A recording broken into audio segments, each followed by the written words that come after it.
Funhouse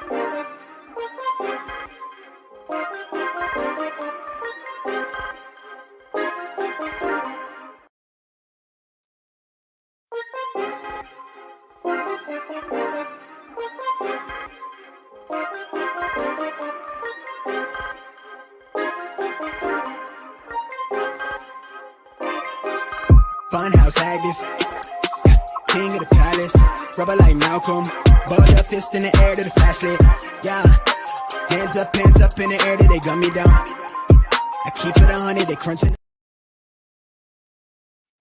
Good evening, ladies and gentlemen. It is JD of Southern Fried Sports coming to you with our co-host, Miss Willow, here beside me. We had a little change of plans. We're on our way to Charleston. Hey, did y'all like that new intro video? I certainly hope you did. I might have cut it off there a little soon with the laptop fingers here. That's my bad. I'm still learning, still getting good at this. But y'all, this is the first time ever that I'm not going to just bring you one host or one guest. I'm going to bring you two guests. These guys, they cover South Carolina high school football from one end of South Carolina all the way to the other one. Ladies and gentlemen, they're at a game every Friday. They probably were at a game last night. This weather has everything kind of thrown about. It is my pleasure to bring on Jerel. I almost said it wrong. Golly, I knew I was going to do that. Jerel and Kevin of Movin the Chains podcast. They do everything that you can imagine here with South Carolina high school football. You know, I try to dabble into it, and it's just a pleasure to get to talk to these gentlemen this evening. How are y'all?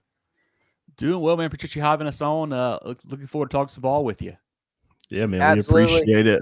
We're definitely looking forward to talking ball with you. That's one of Kevin's catchphrases there. And all high school football coverage in the state of South Carolina is good high school football coverage. So we appreciate you. Absolutely. Well, that is one of the questions that we will get to very soon about the high school football here in the state. First off, let me lead off with Burns here. Burns last night, man, they started off rough. Everybody had kind of written them off. They're playing all their games on the road. And then lo and behold, here we are sitting 2-0 in region play. Are these dudes actual contenders? And what about them? I tell you what, man, they have surprised me. You know, I think when we looked at them, you know, losing all those games to start the season, obviously they played some tough competition with TL Hanna and Irmo and even a Greer team that we think could be okay this year, but they just couldn't get a win. All of a sudden, you know, they get Wade Hampton, get a get-right game 2 weeks ago, then they have to play a short week against Dorman last night, and they really impressed me. You know, I think their defense has been pretty good all year long. Offense hasn't been great, and that was kind of the story again last night, but kind of rotating some quarterbacks now. Zy Landry, more of a dual threat. Kane Rogers, who could throw a little bit, but the defense has been great for them. That's kind of been their calling card, and you know what? Maybe they can make a little bit of a run. I'm not super sold on them yet, but they do look much better than I thought they were a couple weeks ago for sure. Absolutely. Yeah, same. And yeah, I mean, Jerel, here, I'll get right to you too. I've heard that they were a little bit young. That defense, though, last night against Dorman, man, what are your thoughts on Burns and how are you feeling? Yeah, I mean, I'm the same as Kevin. I mean, I'll even take it further back. Looking into the offseason, the amount of transfers that they had leave the program. You mentioned them not playing, you know, a game at home this year because Nixon Field is getting redone.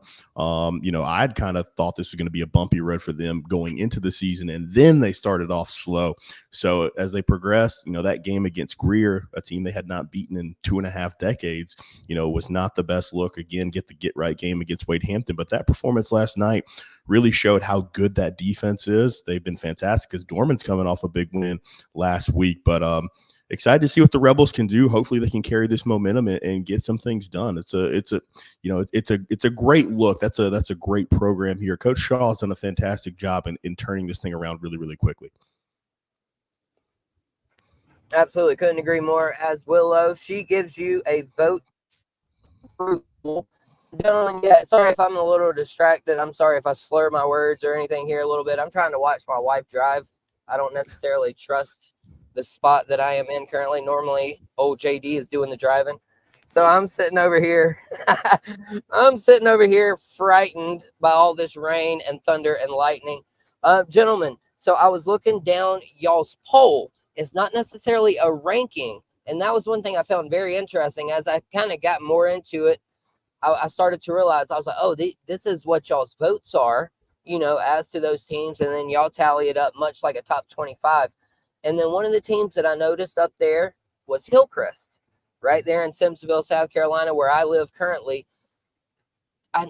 They're kind of like the Dallas Cowboys, and I don't mean that in a bad way. They're great in the regular season, but for whatever reason, once they get to the playoffs, and shout out Coach Jada Sullivan. My wife works with his wife. I know wide receivers coach there, and then they've got Bennett Swigert, new head coach over the last couple of years. Do they have what it takes to get it done and make it to a state championship this year, gentlemen? Yeah, Hillcrest is kind of a team that we're trying to learn a little bit about. Wanted to go to that game, on Friday to kind of see the matchup against Greenwood because they, like you said, they're a talented team, but just trying to figure out what they actually can do because they have not played the stiffest of competition to open up. But it's a team that we value high. I mean, they perform well, as you say, in the regular season. They've had some issues in the postseason. Coach Swag is one of the better coaches in the state, and the Hillcrest program is very solid. I mean, they've really carried the torch, them in Greenville High School, in Greenville County for the past few years. So excited to see what they can do. Caleb Sutton, his second year in that system, kind of breaking it in because he was fantastic when he was over at Easley before making that transfer. But I'm really kind of at a loss when you start looking at that poll, trying to see who's actually up there. There's a clear-cut favorite, and Hillcrest is kind of in that second tier. Right. Yeah, I mean, I can't disagree there, Kevin. Yeah, what were you about to say there? I was going to say, I like this team. I think when we think of Coach Swag a lot of times, and even Hillcrest does a couple years, to think about the offense and how high-flying they've been with the Avery McFadden or a Bennett Judy or Logan Coldren, all those guys. I think the defense is really good this year, too. They played some good ball. I like Antrez Nance up front. The Henderson kid's a big-time player for them as well. I'm excited for this team. I think this game Saturday against Greenwood, if they get to play on Saturday, will show us a lot. I think the development of KJ Sutton, Caleb Sutton there at quarterback is going to be key for them. But I think that defense is going to have to keep them in any ball game. I think they've got a lot of talent. They have a chance to make a nice run in Division II this year in 5A. Absolutely. I'm still trying to get used. That was one thing I was going to mention, too. With all the new college realignment stuff and everything like that, I did not want any realignment talk coming up tonight. And then that kind of, though, leads me into my next one. I never thought that I would see the day that Clinton was a 2A school and Woodruff and Broome are now in Region 3, 3A. That has been a Clinton staple for all these years. Now, Woodruff and them being 4-0, gentlemen, how do you project them going forward into the region? Is Woodruff a true SC state contender this year? I like Woodruff a lot. Jerel and I saw them back in week 0 playing Clinton, a team that, last year did not have the best season, but had a lot of young pieces. And Coach Sloan in year 2 has done a fantastic job because he's a really bright football mind. I mean, if you have seen them play, you know that they can really scheme things up. He knows where the matchups are, knows where the advantages are. He puts on a clinic on offense each and every week. And I like their multiple, too. The quarterback, TJ Morris, absolute gamer, not going to blow you away with his size or his physical tools, but makes plays. They got a playmaker out wide, Corey Moats, who can get it done. The running back, Aiden Gibson, that kid is he's a stud. He will impress you physically. He is a big, big dude. Like what they do on that side of the ball. I think they can make a nice run in 3A for sure, because 3A is a class where I think there are some people who can make some noise because it's just not super top-heavy, I would say, really. Yeah, I agree with that. I mean, well, especially with Daniel moving up to 4A. My bad, Jerel, my bad. But yeah, I was going to say, especially with Daniel moving up to 4A, that 3A powerhouse is kind of gone. So yeah, go ahead, Jerel, and extend on that a little bit. Yeah, I think Woodruff is a very talented team. I don't think they're the deepest team. We talked to Coach Sloan before that Clinton game in week 0, and he said he's still working on the numbers. They're still trying to build that program back up to the glory days. But those frontline starters can play with anybody, and we've seen that early in the season. You look at their region, they're really not going to be – I don't think they're going to be tested until they play against MVP, and that's probably going to be for the region championship at the end of the season. So I think the Wolverines are going to consistently be at the top of our poll unless they stumble somewhere. But that is a fantastic team. Really excited to see what Coach Sloan has done in such a short amount of time. Absolutely. Yep. That might be me there a little bit. I don't know if y'all have me clearly. I think we do. We got you right now. Yep. Okay, cool. Yeah. Jerel was a little muffled there for me for a minute, but I think that was just my signal. We've got my man Rowdy Rooster, of course. He's a Woodruff Wolverine. And then, I just mentioned Clinton, though, a minute ago. They haven't gotten out to the start that we thought they would. They're used to going undefeated in non-conference play, going 9-1, entering the playoffs. This year, they're catching a couple of losses early.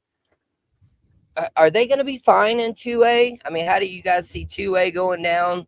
And what are your thoughts on Clinton? I mean, you see it. We still have them in our top 5 when it comes to what we think about them. We think this is a solid, fantastic football team, a great program. And those 2 L's, I mean, you're looking at some very good competition they playing against Daniel and playing against Woodruff. Obviously we did not expect them to lose to Woodruff coming in, but they've proven it week in and week out to start the first half of this season. So I think Clinton's they're going to be just fine as they go. They're going to make a deep run in the playoffs. I don't think they're as talented or as deep as they normally are, but I still think they're going to be able to make some noise, especially with them shuffling down to 2A in order to get things kicked off. Right on. Kevin, over to you. What are you thinking, my friend? Yeah, similar. Like, Jerel said, they played a very tough schedule. I mean, so there's no shame in losing to Daniel especially, Woodruff as well. And on top of it, they've had some injuries early on too as well that's kind of hurt them. Had some injuries, I think, in the backfield and on the defensive side too, which kind of has been a key piece. I know the quarterback, I believe, went out last week against Daniel. They kind of held him for precautionary reasons, but they've got the talent. I mean, they're a team that's probably built to play 3A football, and the fact they're in 2A is going to make them even more dangerous. Coach Fountain does a fantastic job there. They've got athletes. I think they'll be fine once they come around to region play and go into the playoffs. Absolutely. And then let me not forget, though, to get a few of the lower state schools in here. I'm not as familiar. Like, I keep up with all of the upper state schools, like I just mentioned, Clinton, Hillcrest, Dorman, Burns. I keep up with those guys religiously. Can you guys inform us on a few lower state schools and a couple of their players that are really looking to make some noise in these playoffs and maybe make it to the championship later on? For sure. I'll just start in 5A and I'll let you go from there, kind of, Jerel. In 5A, a couple teams in lower state. I mean, Somerville is really good. A team that is very historic down there, won so many titles under Coach John McKissick, the legendary coach there. They're really good with Jaden Cummings at your quarterback. He's a stud. They're really kind of on the up and up. It feels like kind of a Midlands team in 5A that I like a lot is Irmo. Coach Brand has got a fantastic group there. They're really big, really physical. His son, the quarterback, AJ Brand, is committed to Virginia Tech, actually, as an athlete. Not sure what position he'll play there. They are super good out of the Midlands. Obviously, Dutch Fork is always a tough school. They always win the state title, it feels like, and Coach Knotts has a good group again. But when you get down to like 4A, I like South Florence a lot, a team that has made a lot of noise lately. They've got a stud defensive lineman, Amari Adams, who's committed to Clemson right now. He can really get it done. Coach Marlowe had to replace a lot of pieces, but I think they're starting to figure it out. I think they're going to be a contender in 4A this season as well. Right on. Over to Jerel. Keep it rolling, brother. Yeah, I mean, if you want to shuffle down, we'll just keep moving, go down to 3A. You saw it in the media poll this week, and you've seen it in our poll consistently. When you look at region, I think it's region 5 in 3A, you've got 4 fantastic teams. You got Marlboro County. They had a completely new coaching staff, completely new roster. I mean, they've had a lot of transfers coming to the program, but we've heard that they're as talented a bunch as you can see, regardless of classification. Also in that region, you have Loris. They had a tough one against Socastee last night, lost that one by a point, but still, it's an extremely talented bunch. I'm just now getting to Dillon. I mean, Dillon's fantastic. They've lost, I think they lost a 1 game to Hartsville last week, but Dillon is always going to be Dillon, and even Ainer. We interviewed Coach Jason Allen with Ainer. That's a fantastic team. They run a unique wing-style offense. They're going to make some noise. So those are really some teams to really look out for in 3A. And then if you want to flex down to 2A, I mean, the biggest one obviously is Hampton County. You got Barnwell. They're going to be playing, for a region championship. Fantastic. Woodland has played really good football to start this season off. That's a fantastic, program there with Coach Ford. They do great stuff. So just looking at lower A schools in 3A and 2A, those are some ones to keep your eye on. Right on. And yeah, Woodland right down in Dorchester County, right? Correct. Yes. Yeah. Dude, I remember when they were garbage. I lived down in St. George for a minute. I couldn't wait to get out of that town. And then, Yeah. so yeah, I got to mention or talk to Jerel a little bit before. He says he wasn't a good football player. I don't believe him. I don't believe Terrible. that for a moment. I don't believe it. I don't believe you. Kevin, we didn't get to, where did you go to school and where are you from, my friend?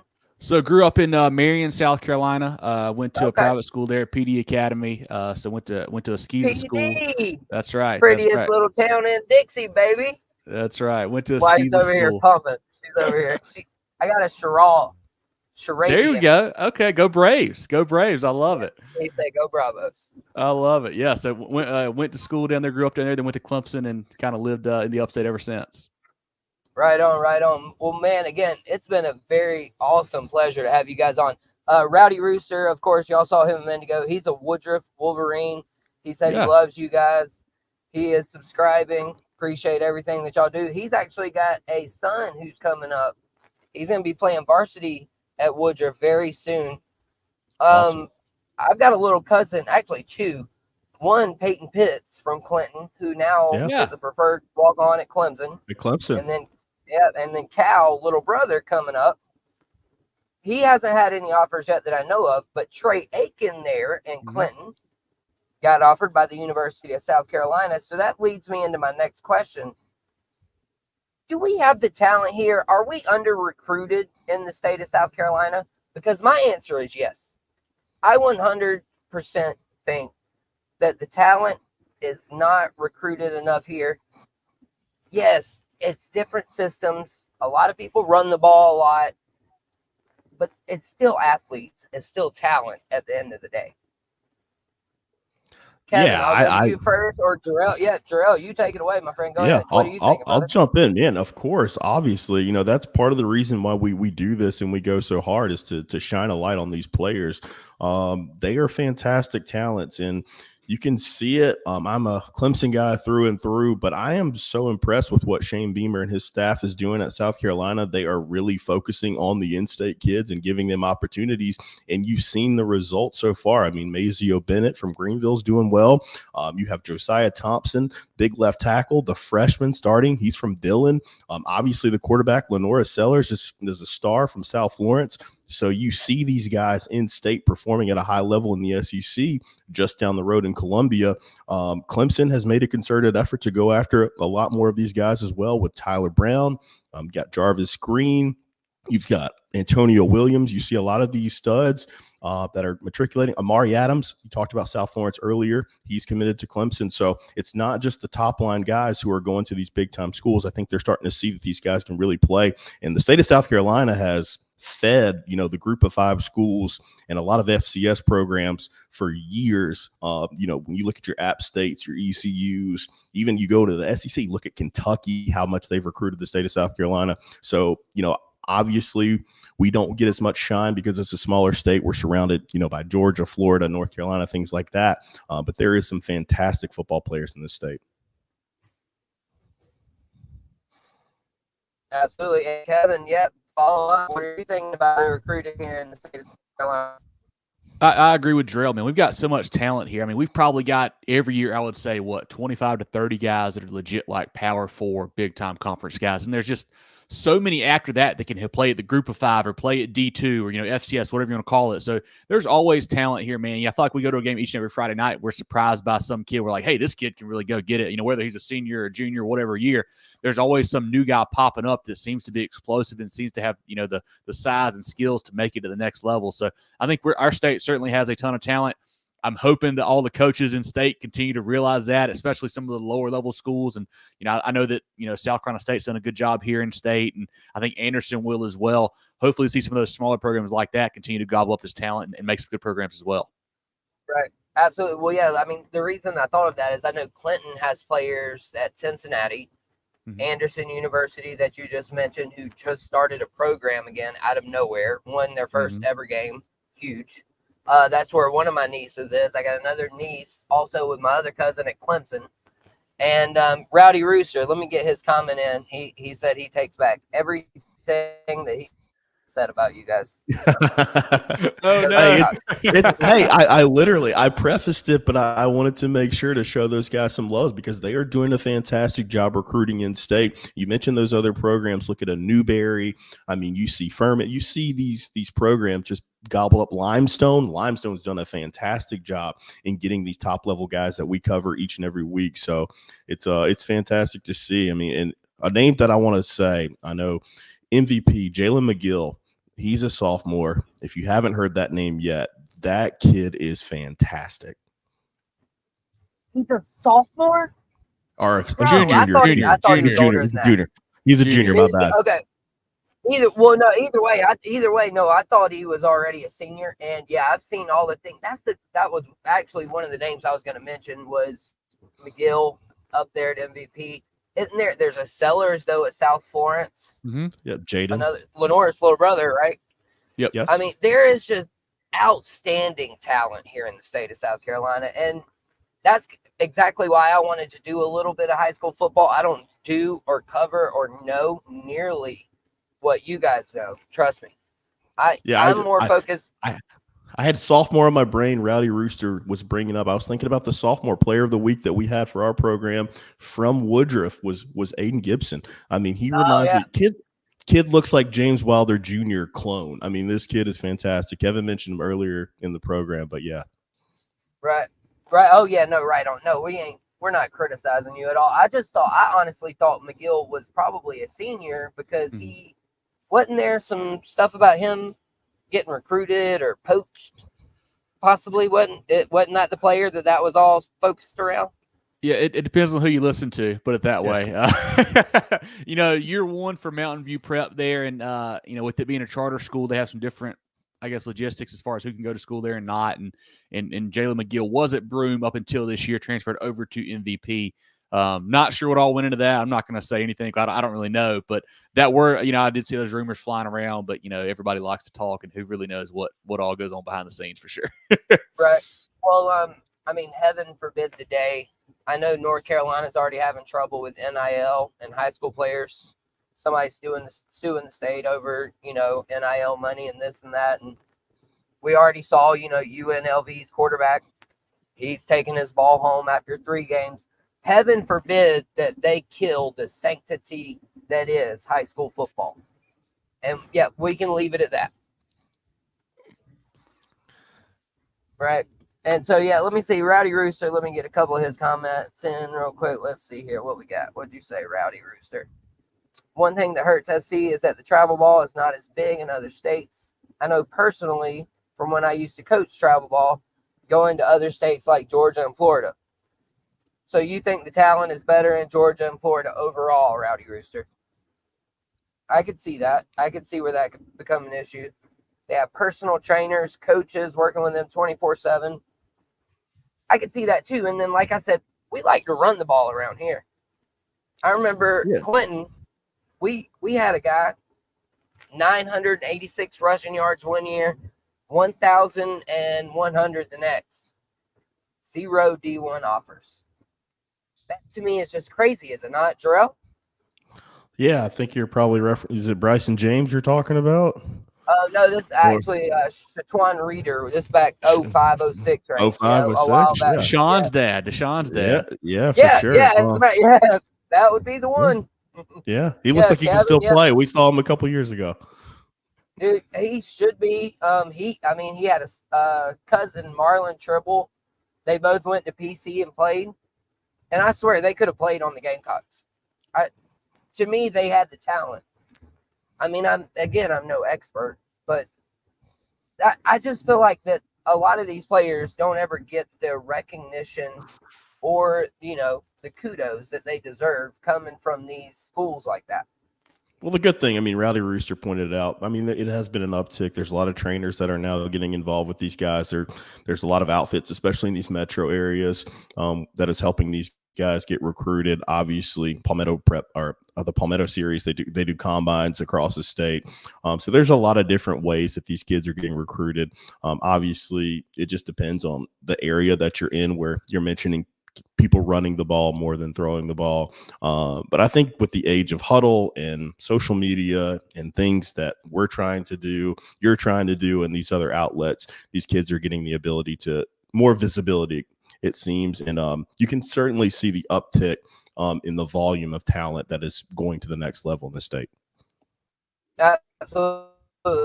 Well, and I think the more expensive that these 4- and 5-star players might become, would be better to start taking the Oakland A's approach.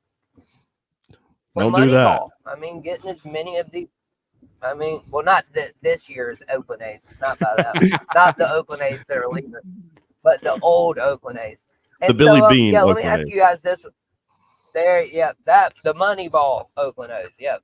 And so let me ask you guys this one. Gaffney quarterback. I know y'all posted about him losing his appeal. Javon Gilmore, correct? Yes. Correct. Yep. Yeah. And were y'all at that game? We were. I thought y'all were. Can y'all tell me what happened? I want to know, and then kind of walk me through this as they look to go into their Spartanburg rivalry region game. Yeah, I mean, so I'll say, JD, we didn't have the best view of it. So it happened going into the Bowling Springs sideline, which is where we were kind of standing down there. So when he basically rolled out, ran to the right, got tackled, kind of slid into the Bowling Springs sideline. That's really all that we could see at that point. We were kind of blocked off by players and coaches and whatnot. And the story is that basically he got up, pushed a coach on his way back to the sideline. There's been some rumors that a coach pushed a Gaffney player first, and the Bowling Springs player pushed somebody instead. We couldn't see, obviously, from our angle. We don't know exactly what happened, but basically he was ejected. A coach was ejected, and with that ejection becomes a minimum 2-game suspension. Is kind of what the high school league handbook shows.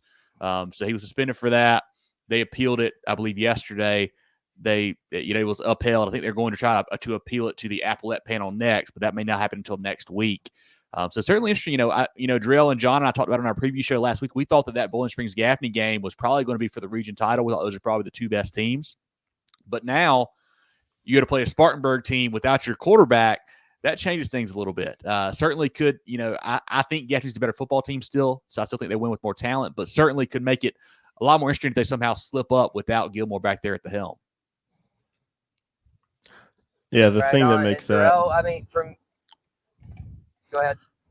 Yeah, I was just going to say the thing that makes that great win for Gaffney in that game over Bowling Springs, because we do think those are the 2 best teams in that region, is they essentially have a 2-game lead. So if Bowling Springs wins out, and even if they are, they happen to slip up in one of these games where Gilmore does not play, they still have that kind of built-in buffer. So it's a situation that it's unfortunate for everybody that was involved. It's definitely going to look worse depending on, what color glasses that you're wearing. Us being neutral, we really don't get into that stuff because it doesn't matter. It's a shame. Like, that's the worst thing. You lose a coach, you lose a player. So that's the thing that's bothersome about the situation. But the rule is the 2-game suspension, and I think that's the reason why they just upheld it. And I think the coach was also suspended. So just an unfortunate situation for everybody involved, and hopefully it doesn't affect the region.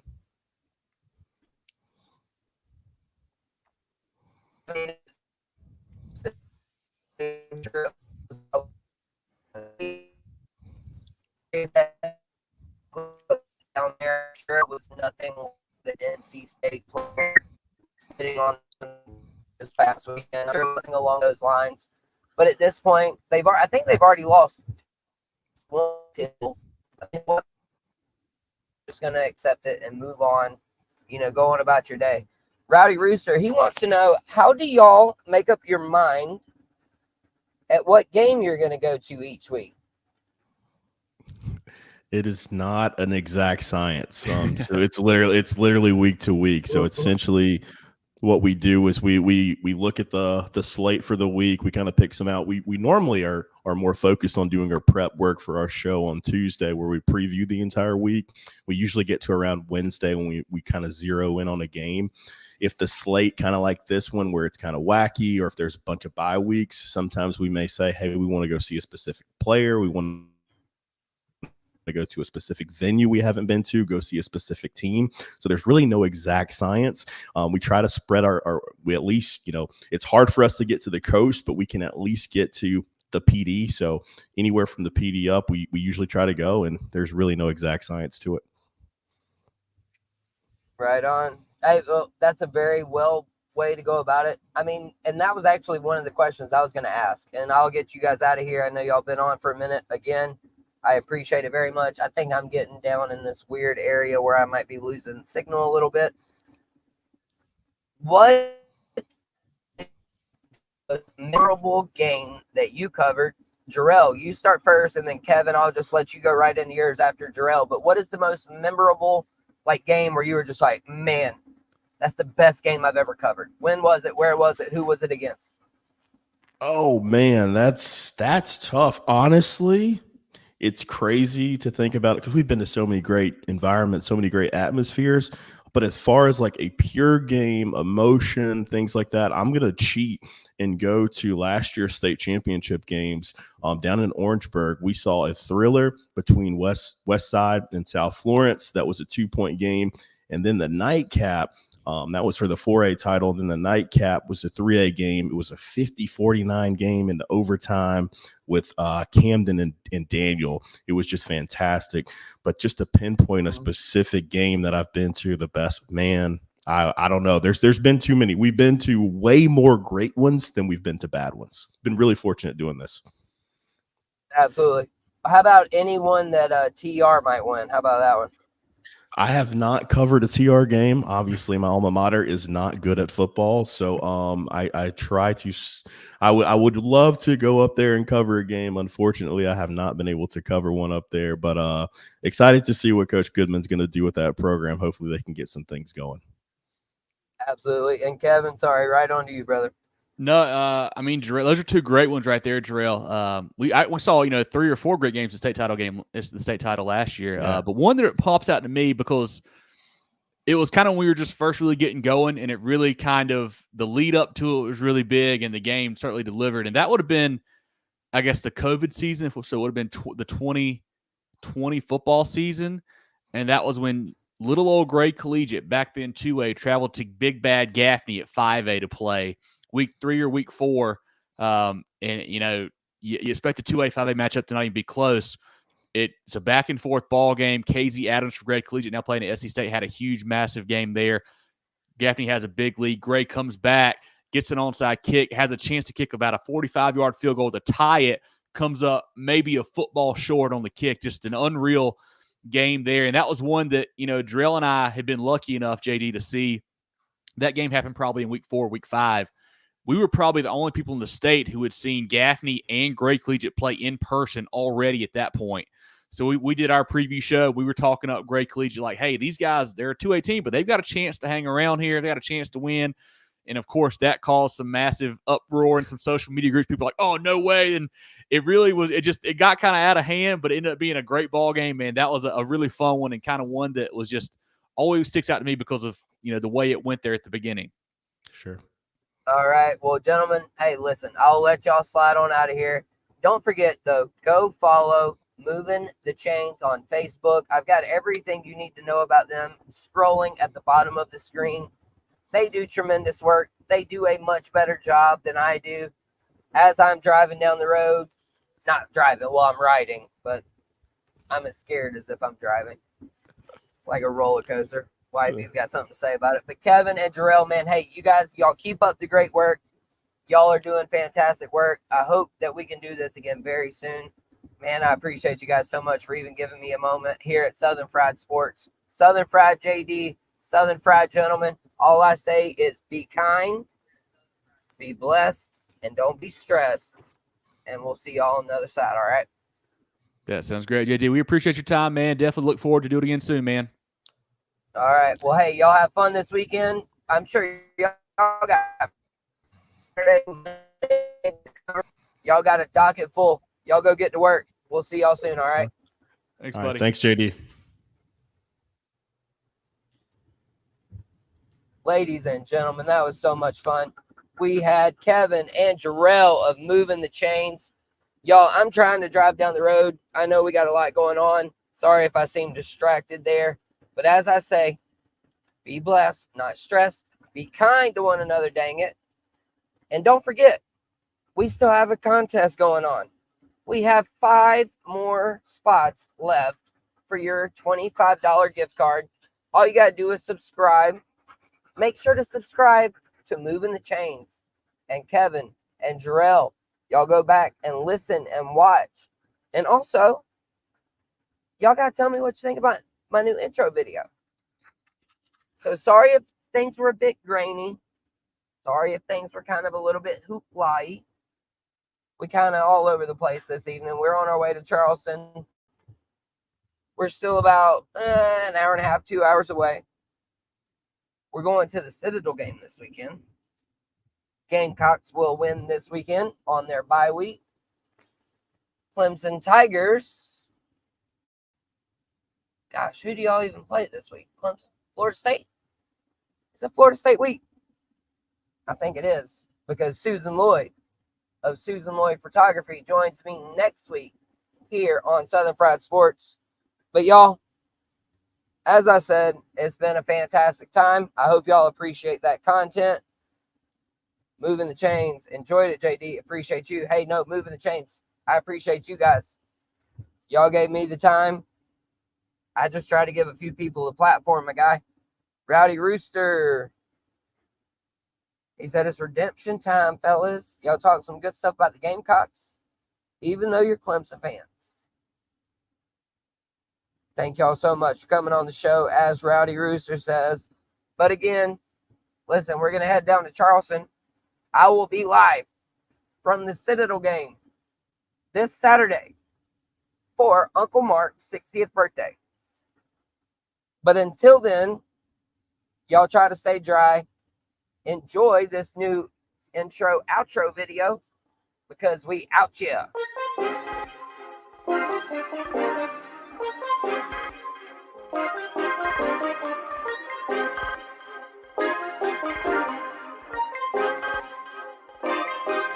Funhouse active, king of the palace, rubber like Malcolm, balled up fist in the air to the flashlight, yeah, hands up in the air till they gun me down.